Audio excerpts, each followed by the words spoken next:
Welcome to Masters of Self University podcast, your highest source of sacred truths and universal wisdom. Hello, beautiful souls. I'm Rachel Fiori, mystic, spiritual teacher, psychic healer, and founder of Masters of Self University.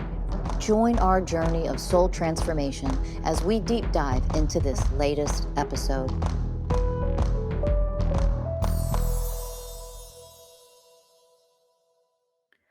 Hello, everyone, and welcome to another episode of the Masters of Self University podcast. I'm your host, Ellie Lee. And I'm your host, Morley. And today I really want to dive into something that really smacked me in the face hardcore a couple of days ago. And I'm going to be real vulnerable. I've been on the healing journey now for 5 years, but, only started really doing the real work that Rachel teaches. That's when everything started to really shift. And I really started to feel that I was healing almost 2.5 years ago. And over the course of the 2.5 years, I've done a lot of work. And obviously this is something that I'm doing the work constantly, but there is so much shit. Like, I don't think you understand. I mean, I'm sure you understand. There's just so much that is inside of me, right? It's, I'm not 10 years old doing this work. I'm 36 years old, and there's just a lot. And I've always been a very deep feeler, very sensitive, and there's just a lot of things that I have to go into.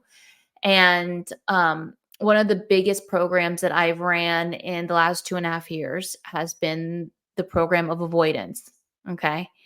And as all of you must know, I am in dating Danny, and Danny and I are opposites in every single way possible, except for maybe like you and I enjoy a good peanut butter jar, right? Aside from that, we're very different. And both pretty sensitive. Yeah, very sensitive. And watching how he's approached this work versus me has not only been very triggering, but also shines a light on how much work I should be doing that I don't do.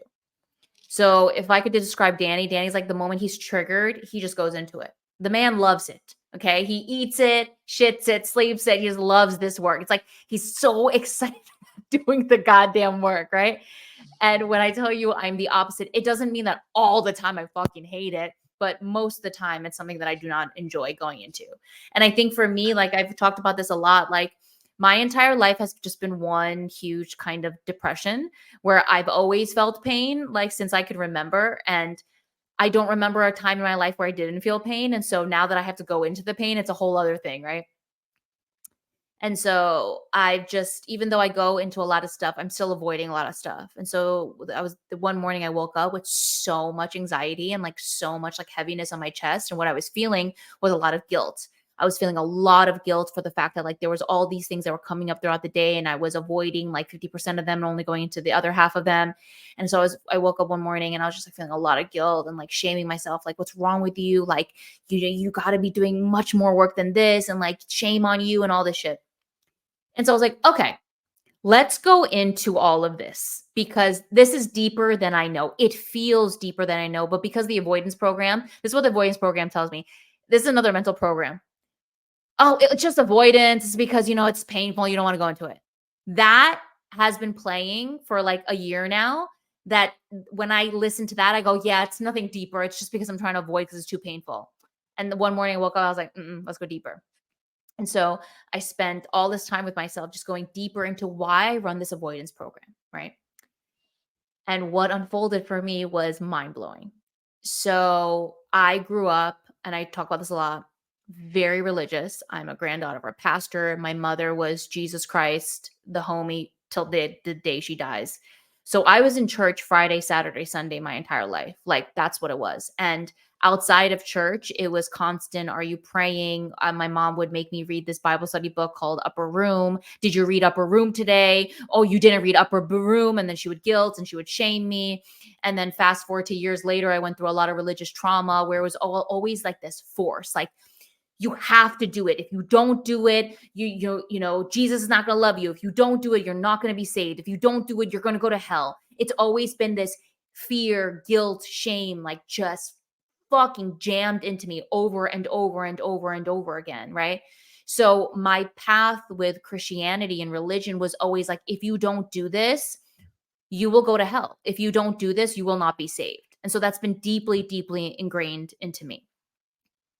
And so now that I'm completely on a whole different path and I am discovering who the I am is on my own without anyone telling me that I have to listen to this, that I have to do this, that I have to be that, all this fucking force. As you can tell, I'm getting heated about it. There's a lot of anger in here for sure. Like a lot of resentment too, a lot of bitterness. And I why are you angry? Let's just stay there for a minute. Like Yeah. why are you angry? Because I feel like I was never given a choice. I feel like I was never asked, well, what is it that you want to do? What is it that you want to choose? It was always, you have to do it. And if you don't do it, I was met with rage. I was met with anger. I was met with shame. And that angers me because it has completely contaminated my current journey. Because there's so much wounding there. There's so many programs running there. I have so much unprocessed forcing to believe in something from my entire existence that I have brought all of those programs and all of those wounds into my now healing spiritual journey, which means it's tainted, which means now every time, instead of going, wow, I'm really excited to go into this, or man, this is really painful, but I'm excited to get to the bottom of it and heal, what I look at it as, oh my God, I fucking hate this. I don't want to do this. I hate this shit. Like, I have to do it. If I don't do it. So here's another thing. If I don't do it, I won't go to New Earth. So here's where this is a direct reflection of, if you don't do this, you won't be saved and go to heaven. And it's like, Ellie, the beautiful part about the mystical, spiritual journey is that source, that's not what source is. Source is not force. Source is not threatening. Source is not guilt and shame. It's none of that. And yet, because I've been so programmed and conditioned and threatened with that, I bring all of that into my journey now. And so I realize that my soul wants to love this path that I'm on. I can feel that, I know that I came here to do that, but it is completely riddled with all of this wounding that has not been processed, of just years and years and years and years of being forced to learn, to listen, to consume, to be, how many times I've waited for the world to end, because Jesus is coming back, like all that fucking trauma too. And so I have brought in that all into this path, which why, of course, I want to avoid, because there's also this little girl in there that's going, I don't want to do what you're telling me to do. Right. And so when I came down to that realization, it really smacked the shit out of me. And I was like, okay, this is what it is. So I have to help all of these inner children, because there's a lot of them that feel like they're being forced to do something to get to a certain place. And we all have to process together that what they were doing to me is not anything to do with the ride that I'm on currently. And so there's just so many emotions that I'm processing, so many so many programs that come up that I'm just going into and just opening to, and just allowing myself to process what I experienced. I experienced religious trauma, like period end, from all different angles. And so my path now to get to where I want to be, which is I just want to enjoy this path. I just want to be just so in surrender to what is. And I want to like it along the way. And I have not liked this shit one bit. It has just been painful for me. And so that was a big realization. And it was like a key to freedom, to understand why this avoidance program was so blatant and so big and blocking me from getting to where I want to go. And why don't you feel like you've liked this path? I don't like feeling, I talk about this a lot. I've already felt like I felt pain my entire life. And now it's like, now you have to feel it all and then you have to love it. And so there's just like this resistance to that, because I just want to be okay. And I know that I'm not okay. So yeah, there's all of that. So I'm suffering, and my life is suffering because of all of this unprocessed trauma and all of these wounds and programs that keep playing over and over again. And I really want to read to you guys. One of our colleagues and friends, her name is Claire, and she's a part of MSU. And I was really venting to her. She's like the person that I vent to, because she's always in such presence with me, and it just allows me to just like let it out. And I was just telling her about all of this stuff, you know, and like how frustrating it is because I just want to live the rest of my life surrendering to what is. And just even if it's painful, like knowing that where I'm getting to is just where I'm getting to is a place of just peace and unconditional love and power, right? So after she listens to me, she channels a message from Source and my divine team, which is all of us. But when she read this to me, I cried. And so I want to read it. I might cry. She said, here's a message from Source. We love you, Ellie. No matter what you choose to do or not do, no matter how you show up, no matter what you know or don't know, no matter what, we adore you far more than you can imagine. We love being with you and helping you during your experience when you want us to help. And it's A-okay if you don't. This is the vibration of Source. And I messaged her and I was like, I'm crying at that message. And she wrote back, you cry because you feel its truth. Those who raised you did not understand this and painted over it with force and rightness and wrongness. Soak it in, beautiful. And I cry because that's actually what God is. What we've created to be what God is not truly what Source, what Creator, what divinity is. Divinity doesn't shame, divinity doesn't guilt, divinity doesn't force, divinity doesn't say that's wrong and that's right. Divinity is unconditional love. And when I read that, all I could feel was this full acceptance and just love that was like beyond my comprehension of what love is at this stage in the game for me. And it was just, it connected me right back. And I was just flooded and filled with so much like remembrance and the way of connection. And that's the message that I keep coming back to as I'm going into this journey is, Ellie, no matter what you do, you are still loved. No matter what you do, it's okay. It's okay. And that allows space for me. And that allows me to fumble at times. And even when the avoidance programs comes, can I just open to it? Can I love it? Can I surrender to it? And when the force comes, can I just open and be present with the force, knowing that that's not truly what any of this path or what this journey back home is. And so it's been very healing for me to really uncover this wound. And I'm just excited to just keep going deeper and deeper and get to a place one day where I come on this goddamn podcast and I'm like, I fucking love this shit. Like I'm here, I've arrived. And so I'm very much on, on the path of that right now. Beautiful share. Thank you. Thank you for your emotion. So beautiful. Let's go back to when you started this work. Yeah. So like 2.5 years ago, did you feel that then, the resistance, the avoidance, the force, or was it more of like a passionate, heartfelt, soul aligned move?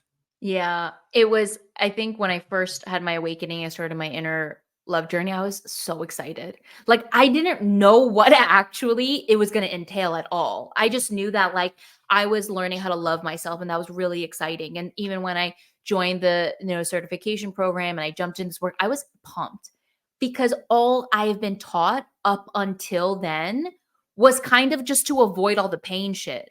Yeah. So I didn't know that I had to go into the pain to feel it, to see it, to love it, and to alchemize it. And so when I started to understand what actual shadow work was, what actual alchemy was, that's when everything started to come up. Right. Yeah. You just highlighted a beautiful point. And hey, we're not here to kind of like shit on other modalities in general, because the work we do is not a modality. But we're not here to kind of like tear other stuff down. But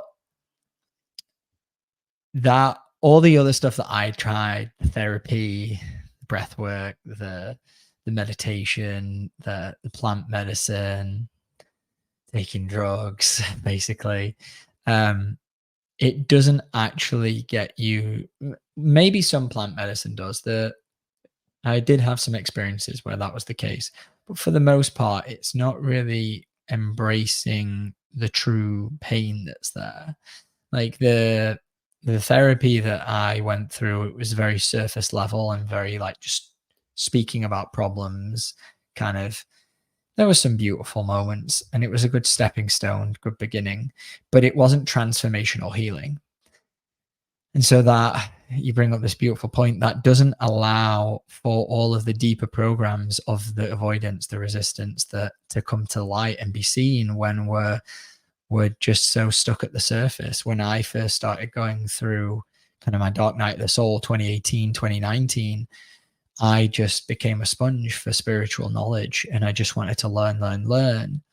And I was so passionate about it all, because none of the programs are actually showing up really to pull me away from feeling the pain, because all of the knowledge was just going into my brain, and I wasn't actually like working through the actual energies and the traumas. So there's no like space for it to show up. So when did that, can you remember, like, when did the shift start to happen? So you started MSU, you're starting to do the work. Can you remember, was it like a slow progression thing where those programs just started to come alive? Was it after a particular big healing, or? I think it was you. Oh, great. I think it was What an honor. when you and we first started speaking, and I've spoke about this on the podcast, but you decided that you just needed space and you needed time to be with your own, and it triggered my deep core wound of codependency. And when because I was living by myself, and we stopped talking, I had all of this time to feel what was in there. And I was like, I hate this. This is so painful. This is horrible. And that's when I think it really started to hit me like, oh, this is the journey, that I have to feel the depths of this shit. And that sucks. And I believe that is when all of the programs started to come up of like, holy shit, like, you don't want to do this, because what's underneath here, it is going to hurt. And that's when it really, before that codependency, when I was like, la-di-da, this is great. And then that hit. Whew, that was one of the hardest moments so far of my journey. But thank you. You're welcome. It was a difficult period for sure. Yeah.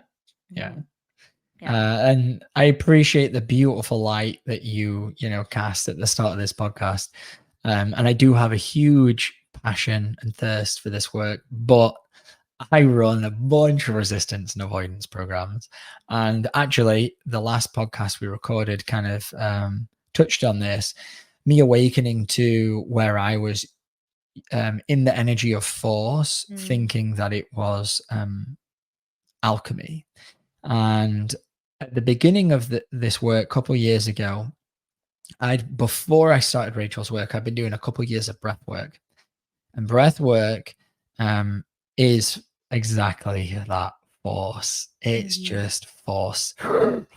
Right? Yeah. Or if you're doing, kind of like slower, deeper breathing, but you're controlling your internal kind of, I've got all lightheaded just from doing that, is controlling your like internal breath. And the work we do is the opposite of that. It's not control, it's not force, it's expansion, it's openness. And so after a couple of months of doing Rachel's work, I came to her, I was like, I feel like I can't get any further. I was encountering a lot of resistance. I felt like I couldn't connect to my heart. And her guidance was, after we kind of spoke about what was going on, oh, you're trying to control and use the breath. So I moved through a couple months of working through that wound. And now fast forward over 2 years later, again, what I spoke about on the last podcast about having all this energy in my throat, and I was forcing down a part of me. I was forcing down this anger, and you can go back if you haven't listened to it. Listen to that podcast. We go into the reasons why, but I've been awakening to the fact that I'm carrying this energy still that's bleeding into all these aspects of my life when I'm opening, when I'm in coaching, and it's this energy of force. And I'm internally forcing, and obviously that's I'm carrying that in my energy fields, and that's what I am in that moment, even though it's not the truth of what I am. So I am forcing. So it's been really, really interesting to awaken to that. And I've even seen that, like, when I would go to the gym, as I would be lifting, and even when I was doing it today, when I was cleaning, I create all this internal pressure in my mouth where I like press my tongue to the roof of my mouth and I like suck. It's really hard to explain, but I like create all this like internal tension. And I didn't know why I used to do that. And I would always find myself doing it at the gym. And then it would kind of like, I would awaken when it would start to hurt and be like, what am I doing? And I see now that, oh, it's because internally I've got all this force, all of this like I don't want it to be this way, and which is stemming from powerlessness. And it's just inviting me to constantly become the way of surrender. And every time I would drink a coffee over the past couple of years, I would start dissociating. And I never understood why until recently. I've started to really allow that anger to come up and heal it and process it in a healthy manner. And I can feel that when I drink coffee now, it doesn't make me dissociate because I'm not resisting the energy that's trying to come through my system. I'm not as much, it's still in there, so I'm still working on it, but it's not as much force. And that bleeds into, every aspect of my life. And something that, Ellie and I have spoken about a lot is our relationship with food, and how it's shown up within my diet has been when I'm eating, I'm just like stuffing down. I just want to eat every last drop. So that I don't have to feel. And it's the same energy of I just want to force it down. And so I definitely force, I definitely avoid, I definitely resist. It shows up just in different ways. And it's been cool watching you move through this particular program, because I don't have that with like the religion and the rigid parents quite as much, because I had the opposite of that, very disengaged, permissive parenting. So Yeah, super interesting. And I think, I think everyone can relate to that. There's always, I think, a lot of people on this path, whatever path you're on, there's going to be, I mean, who wants to listen? We're raised in a society that never trains you to feel anything.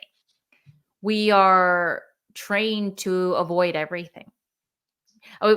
Last night I was like, it was one of those nights where I wanted to turn everything off, and I just wanted to like just watch something that was like meaningless, which is like something that I never ever do. But I started to look at reality TV as a way for me to study people's programs. And so last night, Danny was doing his hobby and painting, and I was like, let me just put a dumb show on, right? And I put this reality show called Love is Blind on Netflix. It's a dating show where they don't get to see each other for like a couple of months, and then they see each other and they fall in love, whatever. And when I was watching the show and I was like just breaking down people's programs and like where, people were at and things like that. And all of it that they were saying was like feeling emotions, like that's sissy stuff. And like, all of these things. And it's like, and there was this one part where this girl started to feel emotion. She's like, need a drink, it's like, that's our world, is that we are so brainwashed to believe that feeling emotions, expressing emotions is bad, right? And then the moment we feel anything that's painful, we guzzle a tequila down, or we guzzle a vodka down, or we grab the joint, whatever the fuck that we do, right?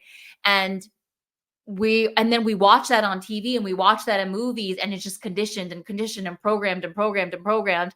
And so that's why all of us are goddamn emotionally fragile. That's why we are all emotionally weak. There is no capacity to feel shit. That's why our world is as dark as it is.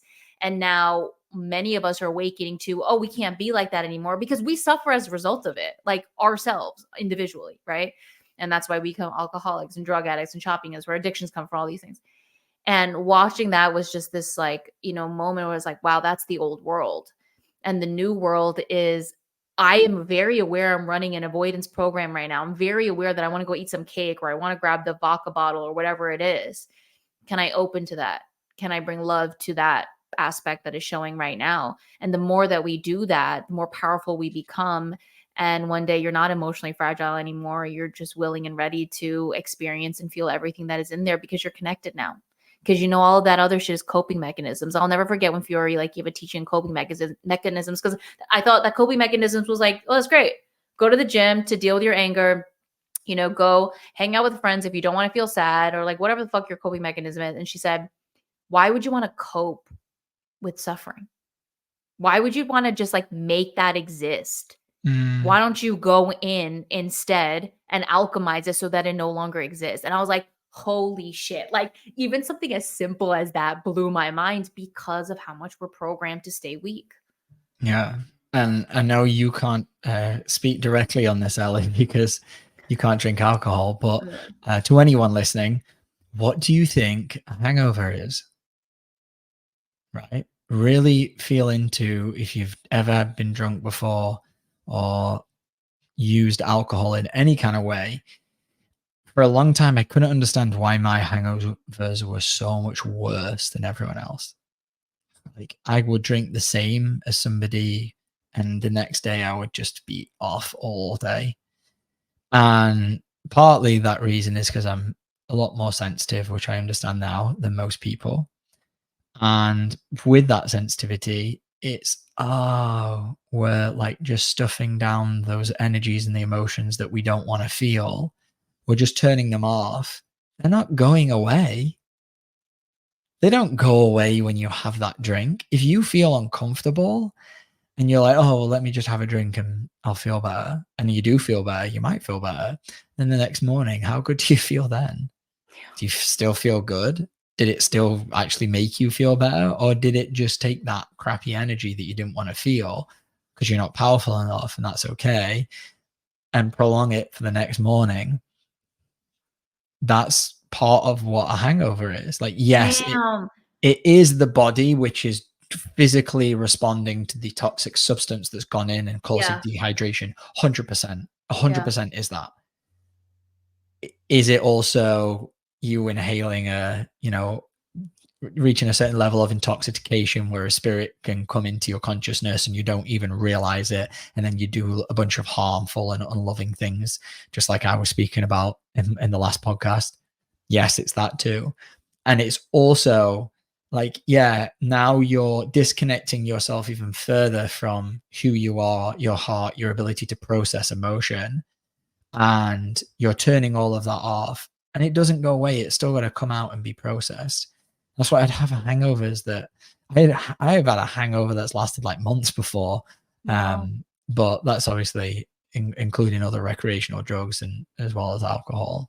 But dude, that's why, well, I've been around people drinking my entire life, and that's why the next day they're so depressed. yeah, because they don't. Oh my God. Because let's look at what depression really is. Mhm. Obviously, there's many kind of like causes of it, but the way I've understood it is, it's when we're in resistance to what we're trying to feel in the or what's been activated, whatever's been activated. When we don't want to feel that, we resist.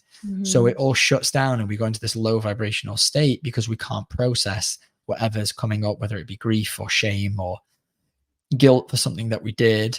We can't process it, so we go into depression, this like low vibration, until we find enough power to kind of come out of that and process it very slowly. That's why people can get really depressed from drinking. And like just just one night like that, when I saw that girl doing that on that show last night, I was like, yes, I remember doing that. And I remember actually recently with this anger stuff, there's just been familiar feeling that's been coming up all of the time. And I've not touched a drink in way over a year now. It was 2022 the last time I had a drink, and we're in 24. And let's go. From this work, so powerful. Not coming from force. That's the name of this podcast, coming from power. And this familiar energy state has been showing up, and I've realized that it wouldn't show up every time that I would drink, but it would show up often after I drank. And I've realized now that when this energy got activated, either before I started drinking and that's why I drank, or while I was drinking and I was so unconscious that I wasn't able to process it, I had to then process this feeling the next day. And so part of what that is we're putting a pause on everything we're experiencing right now for tomorrow. And as we know, tomorrow never really dies. It's always there. So, And then people go, "Oh, I'm so hungry. I'm gonna drink." Because don't you guys drink like Bloody Marys after that too? So I was like, you just keep doing it. Oh my god. Yeah, because you feel so bad, and then I mean that's something that you feel so bad that you don't want to feel that bad. So what helps? Oh, just have a drink, and it will just hair of the dog. It will just even everything out a little bit. Yeah, and that's why too, like, eat shitty foods, like, Yeah, because you're vibrating there. oh my god, this is Yeah. so fascinating. I can't wait till science comes out with all this stuff so the world could really see what happens, what's And actually real. the fascinating thing is that what you really need in those moments is like just nutrition, like straight up nutrition. Yeah, But the energy is what they're craving inside of you, in your gut. Like they just want like fatty, yeah, like viscous, fried, like yeah, oily, yeah, yeah. And part of that is because the fat helps soak up the alcohol yeah, and does help the body absorb it, so you're not as drunk. But yeah, so alcohol. interesting. But that show's been interesting, to Yeah, say the least. yeah. I wouldn't recommend it to anyone unless you wanna study, but it was interesting to see and witness, yeah. And that is the old Mm. world, the new world will not be like that at all, so Yeah, what I will say that was beautiful about that show mhm. is that instead of it just being about looks, I remember Yeah, watching Love Island for the first time years ago, and it's literally, they walk up and look at each other and choose yeah, partners that yeah, way, right? ooh, This show at least is, well, let's get to know the person without even seeing them. So I thought, right. although there's obviously there's a lot we can improve on, like that is a huge jump in our level of consciousness, that we're going now, oh, let's hide the That's true. looks and let's just base the person on who they are. Yeah. But then obviously the interesting thing that was fascinating for us to watch was how they actually respond when they see each other in the Yeah. flesh. Because if those programs are in there, and this goes back to that last podcast, they're in there, we have to embrace them. Mhm, Like if there's a part of us that does objectify and mhm. is misogynistic, we can only run away from that part of us for so long. Yep. Yeah. Yeah. Super fascinating, super fascinating. But, to anyone out there, if you do find yourself running programs of avoidance and resistance, get curious about them. Everything is much deeper than you ever think or know. And so, and to everybody who's doing the work at MSU and you hear this, you're like, oh, that's me. Go deeper because what you will uncover is fascinating. And that's why this process is, listen, there's one thing that I will say. I love this process that Rachel has taught us and what we teach at MSU because where you can go when you start going into a trigger, it is like Jumanji, dude. You go into the jungle, you don't know what's in there. And I have these moments where I'll go deeper and deeper, and I'll go, there are these moments where I'm like, I love this shit because there's freedom in understanding, why I'm showing up this way, why I'm feeling this way. And it's one of my favorite parts. It's like it's a deeper opening. And then sometimes I'll come out of the room and I look at you, I'll be like, oh, I gotta share with you what I just unfolded. So there are parts, of course, Beautiful. that I enjoy, but one day it'll be 100%. It'll be fire. Um, Before we wrap up, I would love to just bring it back to you and this topic of forcing the healing journey, and just, bring it back around and see like where are you at right now today with this force that you've identified. It still exists. I think that I feel a little better about it since I've worked on it in terms of like I'm not looking at everything like, oh, I gotta do it, It's more of there's just an opening of no, I'm gonna do it because I love myself. And I was telling this story on my Instagram, but I was venting to my friend Claire again, bless her. And I was just like, oh, I hate this path. And this was before I really uncovered this wound of, everything. And I was like, I just like, sometimes I hate this path and I want to give a big F you and blah, blah. And after I vented, she looks at me and she smiles and she's like, Ellie, why do you keep doing it then? And my answer to her that came out from my soul was because I want to be mentally and emotionally free, because I don't want to suffer anymore, because I'm tired of being a victim. I'm tired of drowning. That's why I do this work. And as soon as I said that, I just connected right back in and I was like, there it is. Like, there it is. And so I'm there where like this morning I woke up and I wasn't feeling great. And it was just not, didn't have the energy of like, gotta go into it. It's like, no, I want to go into it because I don't want to stay suffering in this. I want to love myself through whatever is showing up. And that shift in energy, even though it's slight, is massive for me. And so I'm just excited to keep shifting in that way. So seeing the force, like seeing the program, that was kind of like the big turning point for you within the last like week or so. Yeah, just allowing my inner child to process what she experienced, all of that force, and just to recognize it, see it, and understand like, okay, that was all of their programs being projected onto you. And now the difference between that and this is that now you have a choice. You can choose. And if you don't want to do it, that's okay too. Like, I'm here to honor what you are moving through, right? And not for her to say, like, I don't want to do it. Like, we got to heal the immaturity of that. But if I can feel the energy of when she's like, I feel like you're forcing me right now and I don't want to. Okay, that's okay. We don't have to go into it right now. And just honoring that because of how much force is in there. And there's always a fine line, right? Of like making sure that your inner child is not running the whole goddamn show and running their programs and like being like, I don't want to do and stomping around. There's a difference. And I can feel that. And that's why too, this work will help you to detect every subtle energy that's going on. So you can see like, oh, okay, she's throwing a tantrum here, or this is because she's honoring all the trauma that she went through. So I can feel all of that. And so I'm just here to rock with her until we get to a place where she's like, I'm good, I'm free. And I'll be free. And what's it like looking back, knowing that you've had this running for a couple of years now? I mean, it's the case with all our programs, and it's only just now kind of coming to light. I feel it was the exact right time. I couldn't probably have accessed this any earlier because I wasn't there yet. Perfect. And now it showed up and it was ready for me to go deeper because I was ready for it. And so, yeah. Yeah, well, obviously with, last year coming off your antidepressants, which we've recorded multiple podcasts about. So feel free for any of the listeners who are just joining us recently to go back and listen to those. But that was a huge turning point. And I feel like this is going to be a big one about, letting the floodgates out and really connecting to that powerful divine aspect and part of you. Mm-hmm. Yeah, it's exciting.